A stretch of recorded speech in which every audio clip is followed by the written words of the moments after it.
On this podcast, you'll find interviews with high-performing, successful individuals in life sciences. On a weekly basis, we cover their proven methods, principles, strategies, and mindsets to implement new technologies that scale to meet the needs of people in our world.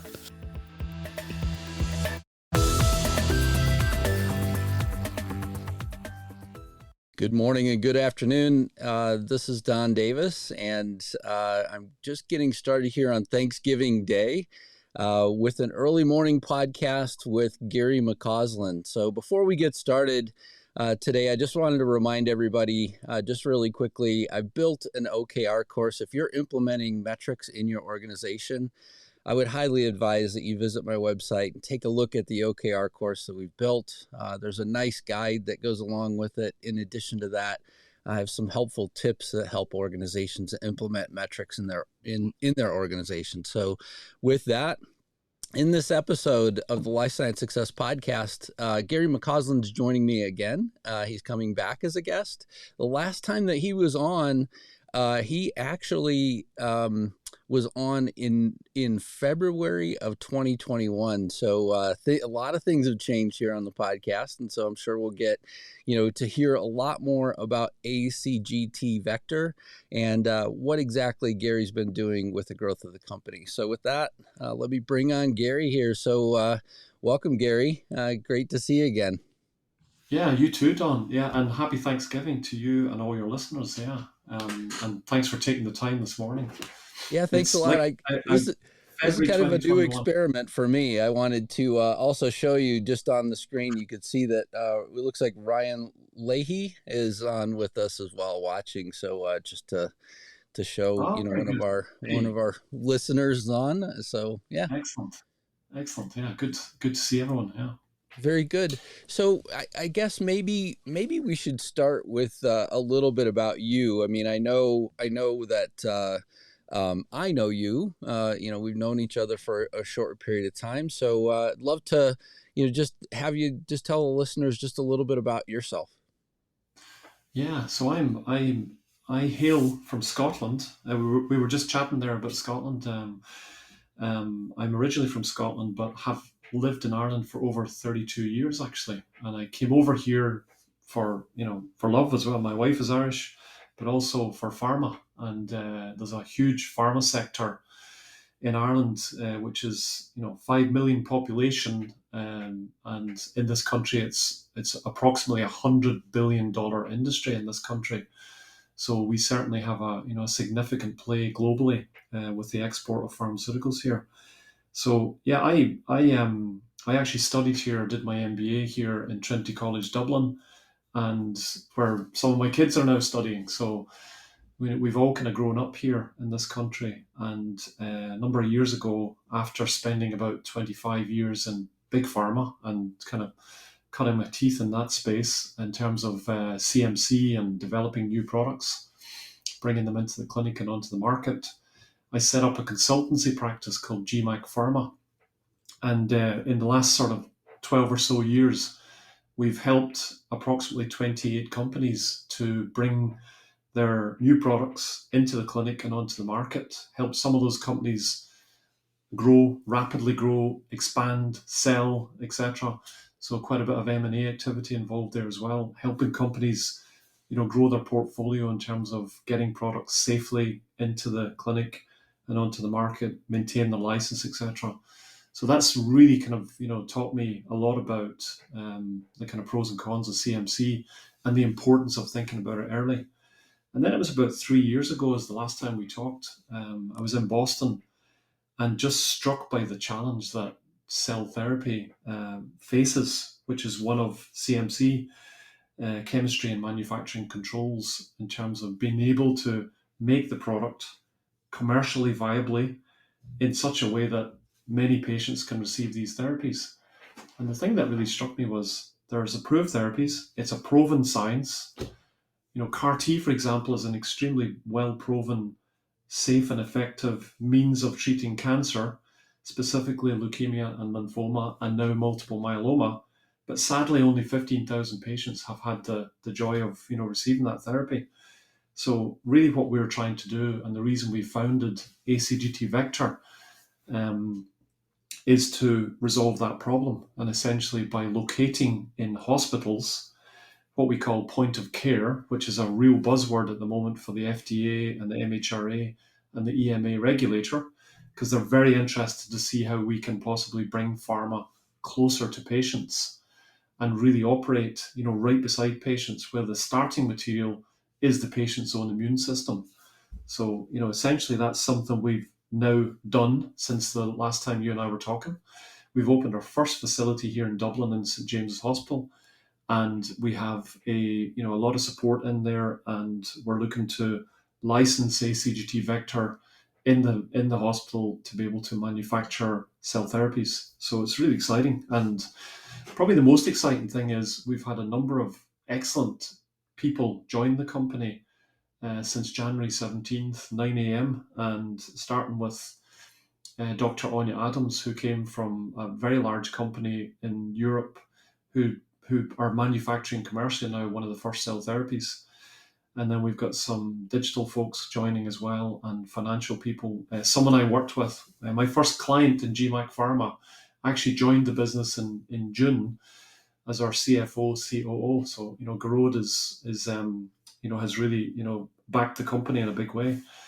My co-founder Ivan Coulter, we've worked together a long time, and we've really put a lot of skin into this game, and we're really working hard to make it successful with a fantastic team around us now.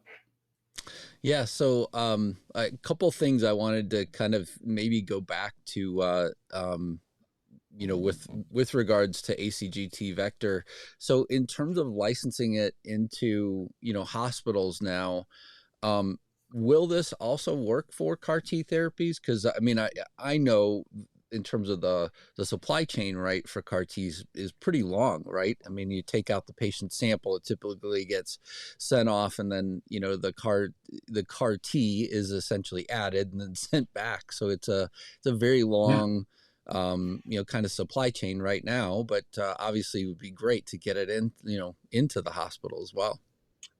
That's it, and that you've hit the nail on the head, Don. Where right now what happens is, so here in Ireland, for example, the first patients started receiving CAR T therapy just in December last year, and those patients essentially have their blood collected.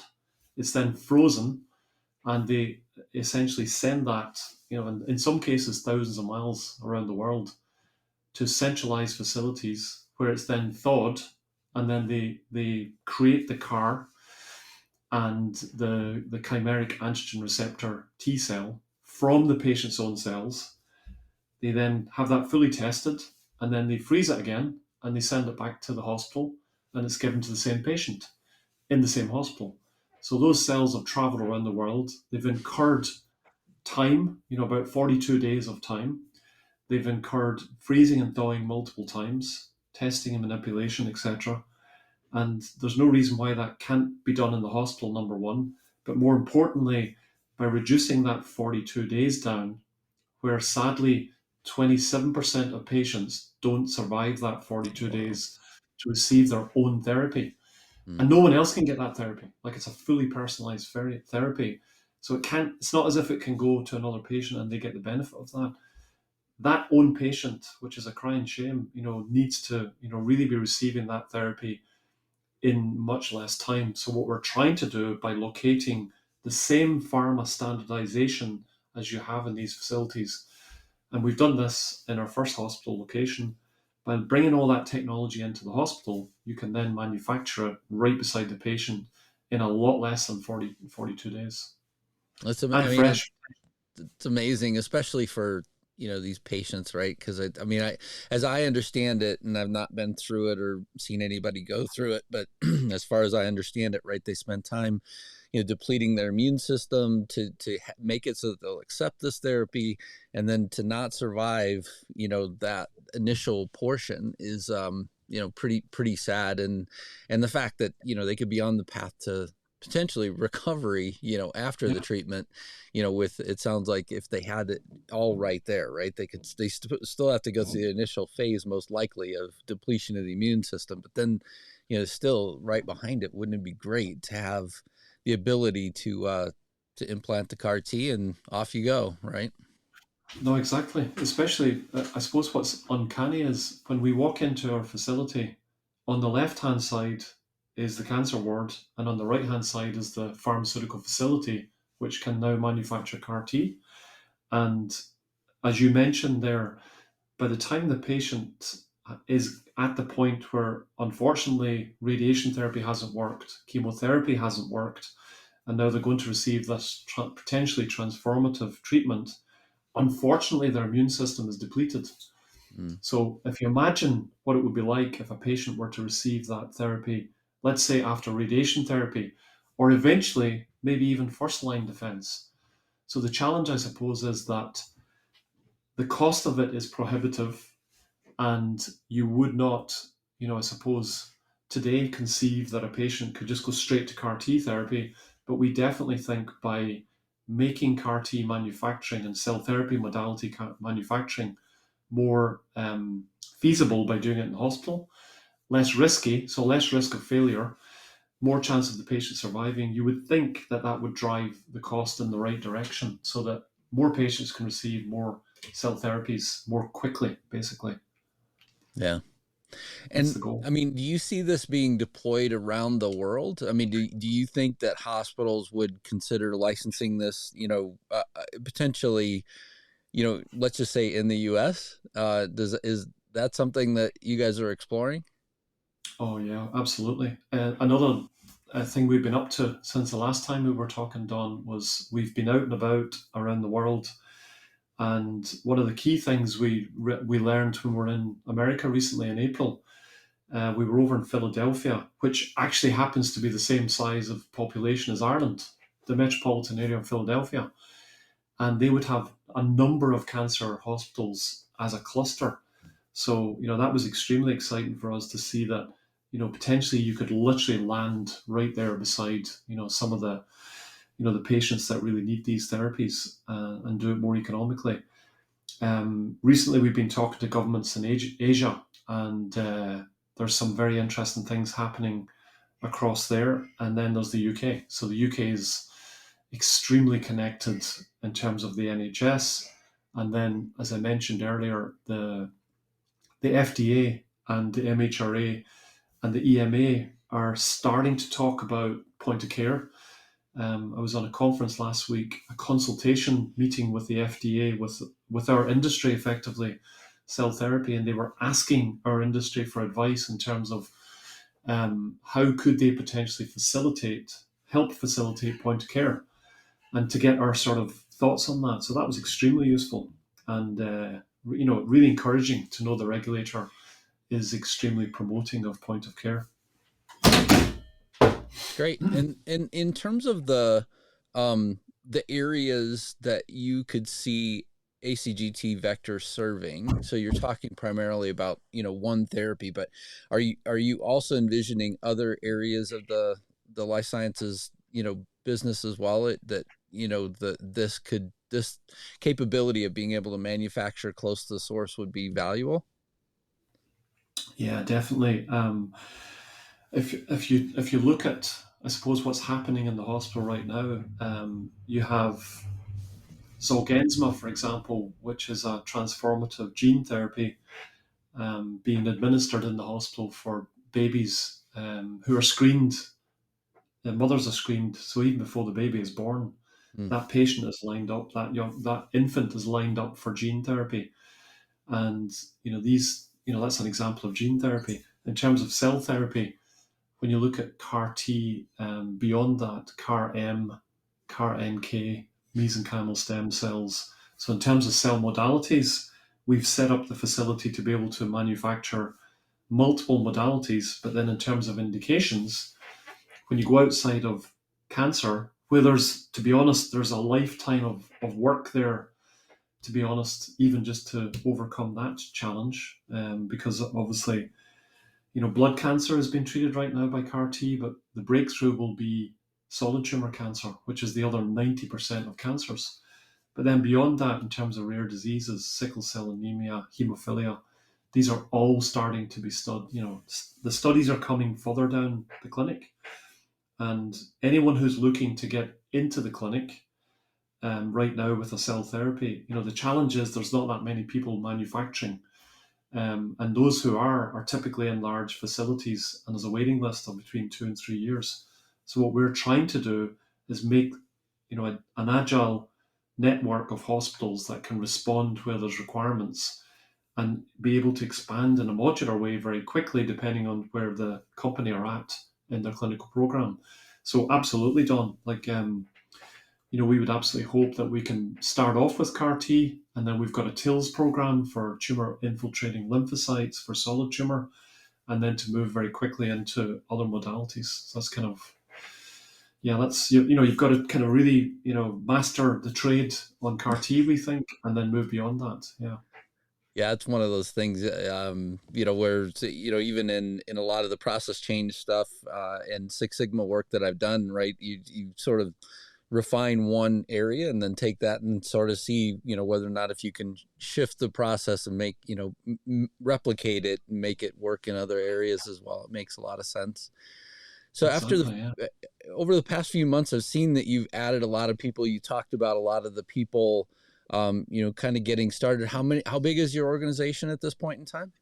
We're now at just 11 people, actually. So Yeah. one of the advantages of point of care is we're very much focusing on the technology that's available to manufacture cell therapies, but you still need a bunch of smart people to be able to manufacture cell therapies. So we've spent a long time, the last 2 or 3 years, identifying the right technology. We've secured that technology and located it in the hospital.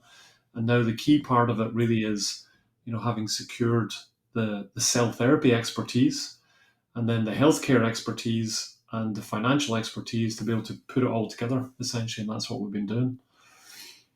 But I suppose one thing we've probably learned more than anything in the last 6 months or so is that, the importance of digital. So digitally interconnecting our hospital network for a couple of reasons. Number one, you've got in a facility, there's just no way you can run in a hospital facility with paper. It has to be digitized. And then also to be able to make sure from a chain of custody and chain of identity perspective, you can say that patient's therapy is here and that patient's therapy is there, and never the twain shall meet. And you can only really do that digitally. And then interconnecting multiple hospitals together as a digital network platform is quite a complicated thing. So we've got some fairly smart people coming in who've done this before, and it's quite a mix of people. We've got the former chief medical officer of the Irish government who's joined. So in terms of healthcare and the knowledge of how that system works, that's important. I mentioned Garrod from a financial point of view in terms of how you secure the funding and then spend it wisely. And then Ivan from a scientific perspective, and then Dr. Adams, Sonia Adams, from a cell therapy perspective, is building up a team now with cell expertise. And what we're finding is a lot of the cell therapy people out there are used to growing cells in a flask in an open process, fully gowned up in a sterile environment. And now, what we're putting in front of these really clever people is closed system technology. So it's sterile inside the equipment, and the external environment doesn't need to be sterile, therefore. And that opens up the opportunity for GMP in a pod. So you can now have a mobile pod which can effectively be dropped into a hospital, and we can then run that facility inside the hospital and produce CAR T and other cell therapies. And actually, back in June, we drove the first pod with support from our partners in Ardmac and Germ Free. We drove the pod into the hospital, and we had 253 clinicians and nurses and doctors and investors and pharma experts come through that pod through a very exciting day.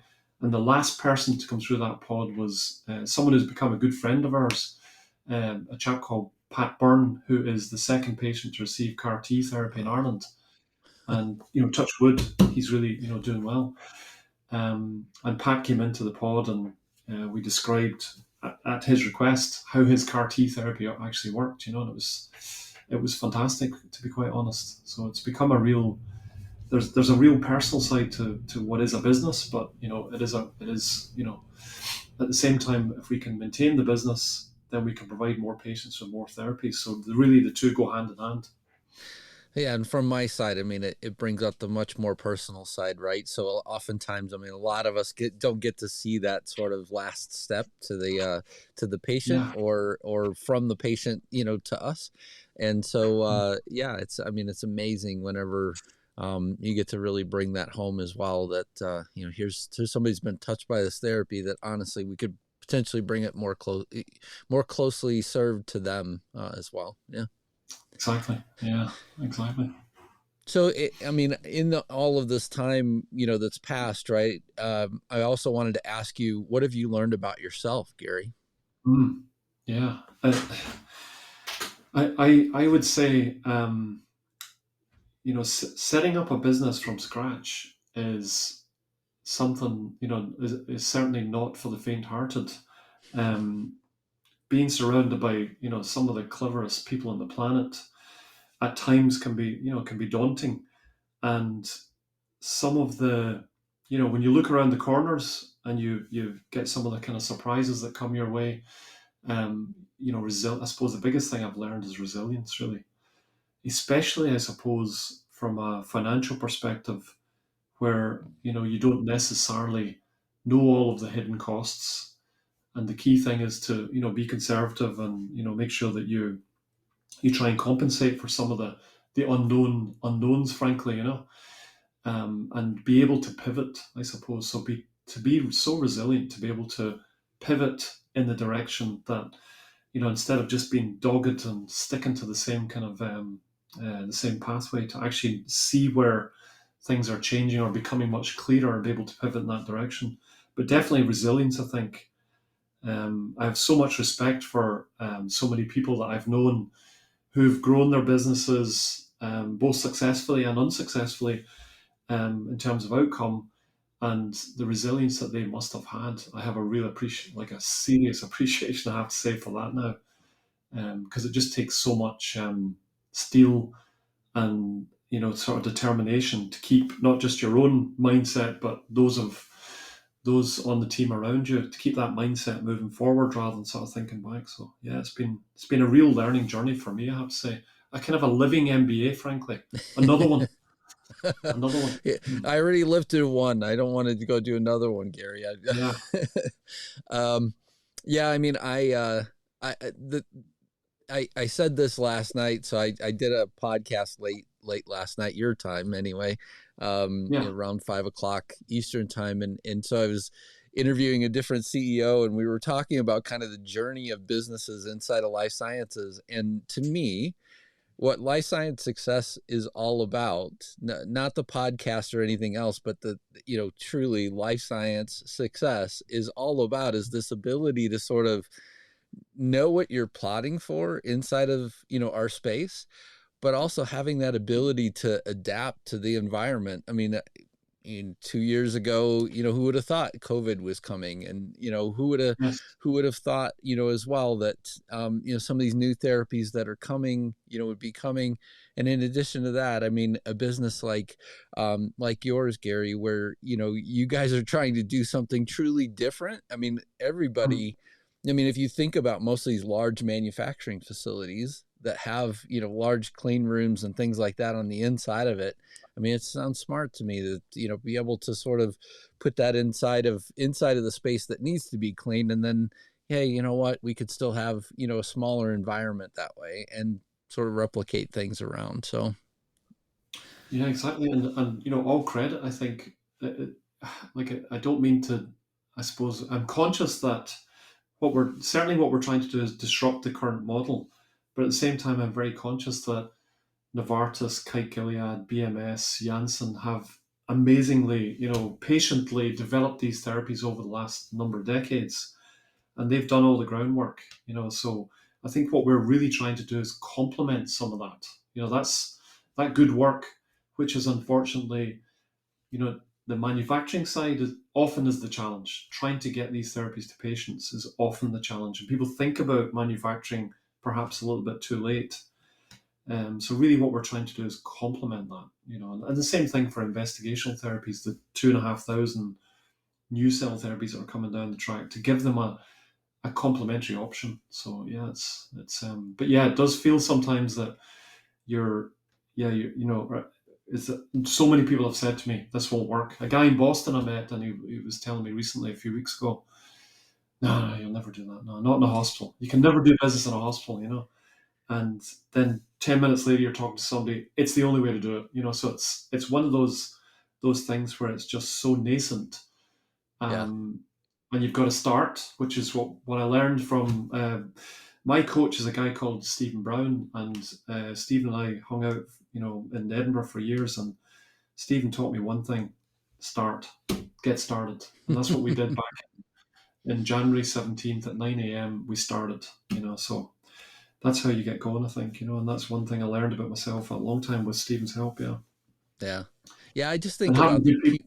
I think about the people that I've interviewed here. So, I mean, the things that are running through my mind, right? So, Joe Bagan is here in Colorado. They actually have pharmaceuticals, large scale pharmaceuticals that they bring in to sort of divide them up, is my mental way of thinking about it, to divide them up into smaller portions to be delivered to local hospitals, right? So, his business, more or less, is a clean room, pharmaceutical, all those sort of things, but also able to sort of divide things up and repackage, things much more closely for our local hospitals. So to me, that model is there, right? It sounds to Yeah, me like the model of having, close, manufacturing that can support the hospital is there. It's just I haven't heard, of other cases of this where people are deploying this inside of the hospital. And then also, Deborah Barton, as well as Raphael Agner. Raphael Agner has an NK therapy that he's working on. It's very early yes, stage for him, but then, Deborah Barton was working on a CAR T cell therapy. So, I mean, many of the guests that have kind of come through here, I could feel like, the conversation kind of touches all of them as well. So, yeah, I I mean, think it I seems to hope me so. like it Yeah. would work well. Yeah. And I hope the community is so. One thing that has struck me, Don, is, so I said I was in Boston, for example. There, it's such a small community. I was in Boston at a CAR T conference, and tiny tiny community. And I was recently in Frankfurt at CPHI, which is where I came from, small and large molecules, and you've got like 10 halls worth of people, as opposed to one hall of CAR T therapy people. So it just kind of struck me, it's such a small community, and we can all help each other. Yeah. So that's probably the challenge there. Thankfully, I suppose, and I've told myself, there are other people now starting to do what we're talking about doing, and some of them were doing it before us, and now they're starting and they're doing it. So, I think that's a good thing rather than a bad thing. It's complementary to what we're trying to do, and the more people do it, the more patients will get these therapies. So I would hope that would, be the case, rather than be the kind of competitive trying to do each other out of business. Yeah. Yeah, absolutely. So you've already answered these before, but I want to bring us back to the three questions again. Gary, what Yeah. inspires you? Well, for sure, it's about really, seeing the best in people. And, I'm now in a brand new community of people. So seeing the best in people do things that I never would have really understood before. And I'm learning and they're learning from me. And I just get such a buzz out of that, I have to say. So I think it's really about the people aspect of it, and seeing people really come from perhaps partially knowing an area to really becoming an expert in that area. That just gives me and personally learning as well. Putting in your 10,000 hours, that's just something I'm doing right now, and I just get such a buzz out of that as well. Yeah, very good. Thank you for sharing that. And then what concerns you? I think I touched on it there in terms of the collaboration piece. Unfortunately, I suppose we are by nature competitive. Business needs to be competitive, but we are in such a difficult, personalized space where every therapy is unique to every individual. And it's going to take a whole bunch of people, to really come together. So what we're trying to do in aCGT Vector is to bring together the components, the digital, the technology, the GMP manufacturing and licensing footprint, the hospital clinician expertise, the doctors, the consultants that understand the diseases, and bring all of that together in the right space so we can do that. So it's going to take a lot of collaboration. People don't naturally fall into that kind of mode all the time, and that's kind of bringing different silos together is really what we would hope to try and do. Very good. And then what excites you? I think the opportunity to get someone to come and really back multiple hospital centers around the world, that's going to, I think, that's what really keeps us going, keeps us driving forward. We can't do this on our own. It's going to take a significant backer for us to commercially move forward into a really exciting space. So that's what we're striving for. We're proving the concept in one facility, and then we can, essentially then move out and move into the more centers, the more the backing we have, the more centers we can move into more quickly. So that's really what keeps us driven. Yeah.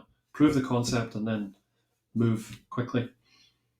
Well, hopefully this episode of the podcast also will help you get the word out. I mean, in my mind, right, I think about these big cancer centers that are built, across the US. I mean, if anything, they should be considering, how do they engage with you and have conversations with you about, about doing something similar, in these, because I mean, they use these therapies all the time, and oftentimes they're in large metropolitan cities that maybe you don't have to put it, next to every hospital, but next to one hospital, and then convey the therapies to the other hospitals that are local to you. I just using some quick brainstorming here as we're talking, but that's sort of where my mind goes is, how much closer can other, organizations put this, to their facility as well.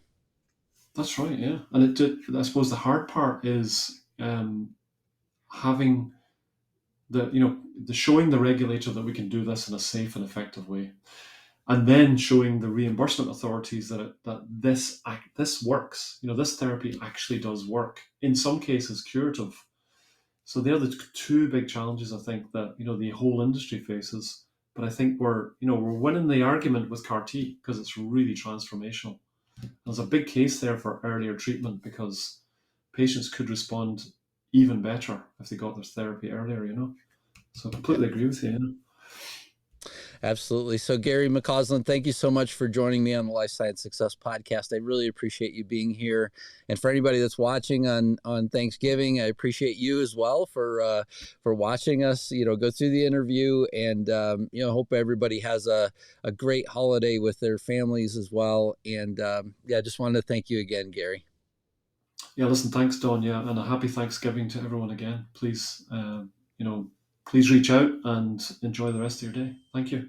All right. Thanks so much. Thank you for listening to Life Science Success. For complete details about this podcast, including show notes, how to get in touch with guests, and more episodes, please visit www.lifesciencesuccess.com. If there's someone you'd like for us to invite to the show as a guest, please let me know by sending me a message at the podcast website. Please click subscribe on your favorite podcast app, share the podcast, or tell a friend about it. And last but not least, rate the podcast. Thank you again.